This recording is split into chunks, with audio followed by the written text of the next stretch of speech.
In this video, we're going to look at how to use the cosine rule for finding unknown side in a triangle.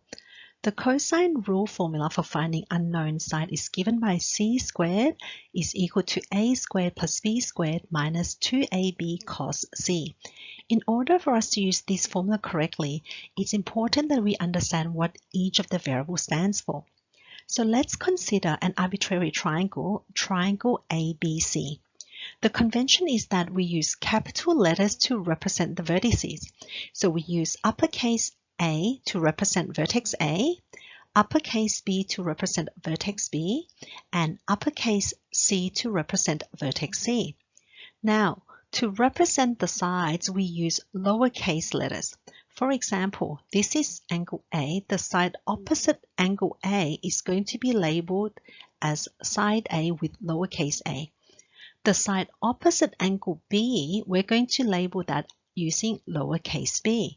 And the side opposite angle C is going to be labeled using lowercase c.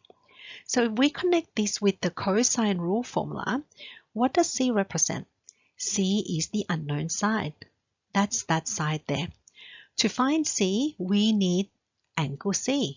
Angle C is the angle opposite the unknown side C, and the lowercase a and b, these represent the adjacent sides to C. So we also need A and B, the adjacent sides to angle C. So let's now look at an example on how to apply this formula. Example 1, we want to find the unknown side length x in this triangle. To start off, I like to write down the formula. C squared is equal to a squared plus b squared minus 2ab cos c. The next step is to identify what each of the variables stands for. C is the unknown side, so in this case, C will be equal to x. Capital C is the angle opposite the unknown side, so here, capital C will be equal to 60 degrees. A and B are the adjacent sides to angle C. So we can have A is equal to 10 and B is equal to 8. Note here that the order isn't important. We can switch it around, meaning that A can be 8 and B is equal to 10, and we would still get the same answer. So once we identify what each of the variables stands for, our next step is to substitute into the formula. We replace the C with x, A with 10, B with 8, and capital C with 60 degrees. And this is going to give us x squared is equal to 8 squared plus 10 squared minus 2 times 8 times 10 times cos 60 degrees. And when we evaluate this, we're going to get 64 plus 100 minus 160 times 0.5. And this will give us x squared is equal to 84.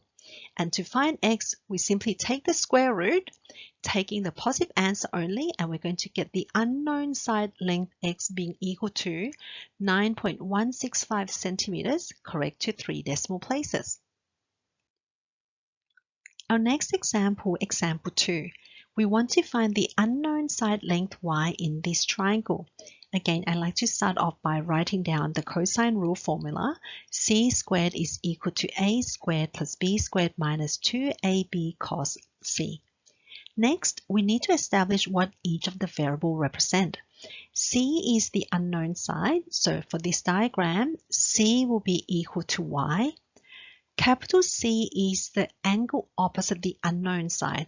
So even though we are given two angles in this diagram, it's the angle 120 degrees that is going to represent capital C, since it's this angle that is opposite our unknown side, y. Next, A and B are the adjacent sides to angle C, so we can have A is equal to 8 and B is equal to 5. Note again that we can switch around the order of A and B such that we can have A is 5 and B is equal to 8, and this won't affect the answer. So after we establish what each of the variables represent, our next step is to substitute into the formula. So replacing C with y, A with 8, B with 5, and capital C with 120 degrees, we're going to get y squared is equal to 8 squared plus 5 squared minus 2 times 8 times 5 times cos 120 degrees. Evaluating this, we're going to get 64 plus 25 minus 80 times negative 0.5. Note that cos 120 degrees is negative. And adding all this up, we have y squared is equal to 129. Then taking the square root of 129, we'll get the answer. Y is equal to 11.356 meters, correct to 3 decimal places. Thanks everyone for watching the video. In our next video, we're going to look at how to apply the cosine rule for finding unknown angle. So hope to see you all there. Bye for now.